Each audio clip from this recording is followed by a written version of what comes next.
دوسری جانب صوبائی وزیر بلدیات ذیشان رفیق کی 7 نیوز سے گفتگو، بولے آلائشوں کو ٹھکانے لگانے کے لیے 1 کروڑ 20 لاکھ بیگ تقسیم کر رہے ہیں۔ ہر یونین کونسل میں کیمپ لگائے جائیں گے، شہر سے دیہات تک 24 گھنٹے مانیٹرنگ یقینی بنائیں گے۔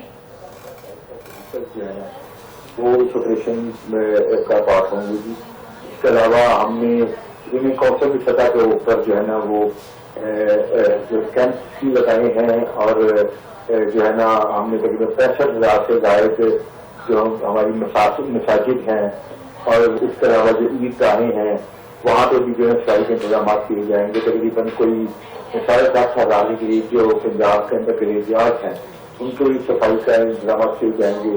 اور یہ عید جو آپریشن ہے وہ ایک دن پہلے سے لے کے عید کے 3 دنوں اور بلکہ عید کے 3 دن مکمل ہونے کے بعد بھی اس رات کو مکمل کیا جائے گا۔ یہ اس دوران 24/7 کے ساتھ ہماری جو شفٹیں ہیں وہ کام کر رہی ہوں گی۔